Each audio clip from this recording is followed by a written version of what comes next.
আমন্ত্রণ জানাচ্ছি প্রবাস কণ্ঠ রাতের বুলেটিনে powered by NZ world travels. শুরুতে জানাবো আজকের প্রধান শিরোনামগুলো। বন্যায় ৪৯ লাখের বেশি মানুষ ক্ষতিগ্রস্ত, মারা গেছেন ১৮ জন। দুঃসংবাদ দিল মালয়েশিয়া এয়ারলাইন্স, ডিসেম্বর পর্যন্ত কমছে রুট ও ফ্লাইট। মালয়েশিয়ায় ৩ বছর পর পোস্ট লাজো ছাড়াই সরাসরি এমআরপি পাসপোর্ট আবেদন নেবে ইএসকেএল। দেখছিলেন শিরোনাম, এবার বিস্তারিত। আপনার কি প্রিয়জনদের জন্য মন খারাপ, দেশে যেতে চাচ্ছেন? তাহলে আজই চলে আসুন আমাদের এনজেডে। কেননা আমাদের এনজেডে চলছে একই সাথে মালয়েশিয়া এবং মালিন্দা এয়ারলাইন্সের কুয়ালালামপুর টু ঢাকা অনওয়ে টিকিটের উপর ধামাকা সব অফার, যেটা আপনারা পাচ্ছেন সব থেকে সুলভ মূল্যে। যাতে থাকছে মালয়েশিয়া এয়ারলাইন্সে 30 কেজি বুকিং এবং মালিন্দা এয়ারলাইন্সে 35 কেজি বুকিং, আর সাথে 7 কেজি হ্যান্ড ক্যারি তো থাকছেই। তাহলে আর দেরি কেন, এখনই যোগাযোগ করুন আমাদের সাথে, চলে আসুন আমাদের অফিসে অথবা যোগাযোগ করুন নিচে দেওয়া হটলাইন নাম্বারে। Thank you.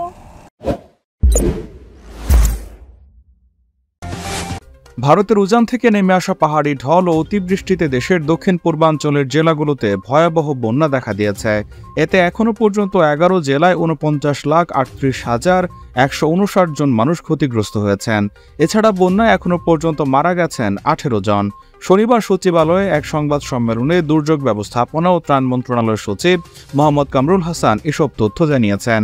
সচিব কামরুল হাসান বলেন, এখনও পর্যন্ত বন্যা আক্রান্ত জেলার সংখ্যা 11টি। এসব জেলায় মোট ক্ষতিগ্রস্ত মানুষের সংখ্যা 49,38,159 জন। ক্ষতিগ্রস্ত পরিবার 9,44,548টি।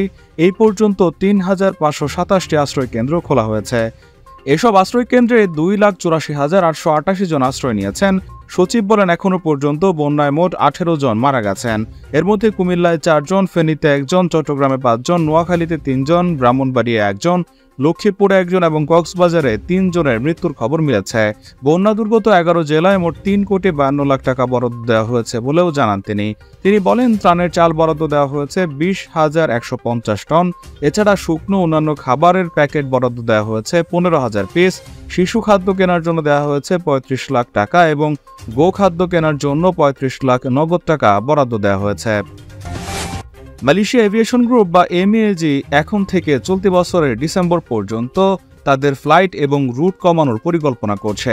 আজ এক বিবৃতিতে মালয়েশিয়া এভিয়েশন গ্রুপ জানিয়েছে, সিদ্ধান্তটি তাদের পরিষেবাগুলোতে সাম্প্রতিক বাধাগুলোর প্রতিক্রিয়া হিসেবে এসেছে, যা 19 আগস্ট 2024-এর প্রথম সপ্তাহে মালয়েশিয়া এয়ারলাইন্স, ফায়ারফ্লাই এবং আমাল পরিষেবাগুলোকে প্রভাবিত করবে। এমএজি গ্রুপের ব্যবস্থাপনা পরিচালক দাতো গ্রুপ ক্যাপ্টেন ইজহাম ইসমাইল বলেছেন, ঘটনার বিষয়ে যেখানে প্রয়োজন সেখানে সংশোধনমূলক ব্যবস্থা বাস্তবায়নের জন্য ব্যবস্থা নেওয়া হচ্ছে। তিনি বলেন, এটি আমাদের বহরের দীর্ঘমেয়াদী নির্ভরযোগ্যতা এবং অপারেশনাল দৃঢ়তা নিশ্চিত করার জন্য করা হচ্ছে। তিনি বলেন, এমএজির অধীনস্থ বিমান বহর মালয়েশিয়া এয়ারলাইন্স, ফায়ারফ্লাই এবং আমাল পরিষেবা এতে করে ডিসেম্বর পর্যন্ত কিছুটা বিঘ্নের শিকার হতে পারে। তিনি বলেন, গ্রাহকরা যাতে করে কোনরূপ বাধার সম্মুখীন না হন এবং মালয়েশিয়া এয়ারলাইন্সে চড়ে আগের মতো অভিজ্ঞতা পান সেটি নিশ্চিত করতে এসব করা হচ্ছে। ফ্লাইট বাতিলের ফলে যাত্রীদের যে উল্লেখযোগ্য অসুবিধা হবে তার জন্য ইজহাম গভীরভাবে দুঃখ প্রকাশ করেছে। তিনি বলেন, যাদের ফ্লাইট বাতিল হবে তাদের ফ্লাইট বাতিল করার বিষয়ে একটি ইমেইল পাঠানো হবে, তারপর পরবর্তী ভ্রমণ সূচিও তাদের পাঠানো হবে। যাত্রীরা প্রদত্ত লিঙ্কে গিয়ে মাই বুকিং ফাংশন ব্যবহার করে পছন্দের অল্টারনেটিভ তারিখের উপর ভিত্তি করে বুকিংয়ে অবিলম্বে পরিবর্তন আনতে পারেন। Baik, seterusnya Pengarah Urusan Kumpulan Malaysian Aviation Group atau MAG, Datuk Kapten Izham Ismail memohon maaf atas gangguan perkhidmatan yang memberikan kesan kepada penerbangan Malaysia Airlines, Firefly dan Amal pada 19 Ogos lepas. Dalam satu kenyataan hari ini, beliau berkata pihak pengurusan menyedari insiden itu telah memberikan kesan pada jadual penerbangan penumpang mereka.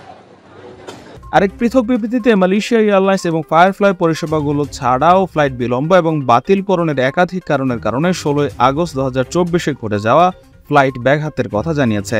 ইসলাম জানান, আবহাওয়া, প্রযুক্তিগত এবং জনবল challenge, সরবরাহ শৃঙ্খলের সীমাবদ্ধতা এবং মহামারী পরবর্তী বৈশ্বিক বিমান চলাচলের চলমান স্বাভাবিকীকরণের কারণেই এই ব্যাঘাত ঘটেছে। মালয়েশিয়া এয়ারলাইন্স খুব দ্রুতই তার আগের রূপে পূর্ণ কর্মচাঞ্চল্য নিয়ে ফিরে আসবে বলেও আশা প্রকাশ করেন তিনি। প্রায় 3 বছর পর মালয়েশিয়া প্রবাসীদের পোস্ট লাজো বা পোস্ট অফিসের পরিবর্তে সরাসরি পাসপোর্ট নবায়ন আবেদন গ্রহণ করবে এক্সপার্ট সার্ভিস কুয়ালালামপুর বা ইএসকেএল। কুয়ালালামপুরস্থ বাংলাদেশ হাই কমিশন থেকে এক প্রেস বিজ্ঞপ্তিতে পোস্ট লাজোর মাধ্যমে পাসপোর্ট আবেদন গ্রহণ বাতিল করার ঘোষণা দেওয়া হয়েছে। 2020 সালের করোনা মহামারীর সময় থেকে এখনো পর্যন্ত প্রবাসীরা পাসপোর্ট নবায়নের আবেদন করতে হলে মালয়েশিয়াস্থ পোস্ট লাজো বা পোস্ট অফিসের মাধ্যমে অনলাইনে আবেদন করতে হতো। এতে করে সময় অপচয় এবং আবেদন প্রক্রিয়া জটিলতার কারণে প্রবাসীদের ভোগান্তি পোহাতে হতো। কিছু প্রবাসীরা দালাল ও মধ্যস্বত্বভোগীদের খপ্পরে পড়ে প্রতারণার শিকার হয়েছেন। পোস্ট লাজোর পরিবর্তে পাসপোর্ট নবায়নের আবেদন ইএসকেএল এর মাধ্যমে সরাসরি গ্রহণ করে দূতাবাসের ঘোষণাকে স্বাগত জানিয়েছেন মালয়েশিয়া প্রবাসী বাংলাদেশিরা। তারা মনে করেন এতে করে সময়, অর্থ ও ভোগান্তি অনেকটা লাঘব হবে। ইএসকেএল এর মাধ্যমে সরাসরি পাসপোর্ট নবায়নের বিষয়টি নিশ্চিত করেছেন কুয়ালালামপুর বাংলাদেশ দূতাবাসের deputy high commissioner Khorshed Alam Khastagir. এর আগে দূতাবাসের এক নোটিশে বলা হয়েছে, মহামারী কোভিড-19 চলাকালে বিশেষ ব্যবস্থায় সরকারি পরিষেবা নিরবিচ্ছিন্ন রাখার জন্য এমআরপি পাসপোর্টের আবেদনপত্র গ্রহণের জন্য পোস্ট লাজো মালয়েশিয়াকে দায়িত্ব দেওয়া হয়। সম্প্রতি পোস্ট লাজোর মাধ্যমে গৃহীত এমআরপি আবেদন টাস্কফোর্স কর্তৃক পর্যালোচনা করে স্পষ্টভাবে প্রমাণিত হয়েছে, নিরীহ প্রবাসী বাংলাদেশিদের সরলতার সুযোগ নিয়ে এমআরপির আবেদন গ্রহণের নামে একটি কায়েমি স্বার্থান্বেষী সুবিধাভোগী গোষ্ঠী এই ব্যবস্থার অপব্যবহার করছে। হাইকমিশন এখন থেকে পোস্ট লাজোর মাধ্যমে আবেদন ফর্ম গ্রহণ বন্ধ করার সিদ্ধান্ত নিয়েছে। এ বিষয়ে ইএসকেএল এর branding and marketing director Arman Parvez Murad বলেন, এখন থেকে পোস্ট লাজোর পরিবর্তে আমাদের 48 ডিজিটাল কাউন্টারের মাধ্যমে সরাসরি পাসপোর্ট নবায়নের আবেদন গ্রহণ করব। আমাদের মূল স্লোগান হচ্ছে গুড বাই দালাল ভাই। আমাদের রয়েছে কম্পিউটারাইজ টিকিটিং সিস্টেম, এর ফলে ধাক্কাধাক্কির কোনো সুযোগ নেই। যে আগে আসবে কম্পিউটার সিস্টেমে সিরিয়াল দেখে সেবা পাবে আগে সে। ইতিমধ্যে আমাদের সার্ভিস প্রবাসীদের মধ্যে ইতিবাচক সাড়া ফেলেছে, প্রবাসীরাও সন্তুষ্টি প্রকাশ করেছেন। যোগাযোগ করা হলে deputy high commissioner Khorshed Alam Khastagir বলেন, এখন থেকে এমআরপি পাসপোর্ট নবায়নের আবেদন ইএসকেএল এর মাধ্যমে সরাসরি গ্রহণ করা হবে। তিনি আরও বলেন, তবে পাসপোর্ট বিতরণ পোস্ট লাজো নাকি সরাসরি বিতরণ করা হবে এই বিষয়ে পরবর্তীতে বিস্তারিত জানানো হবে।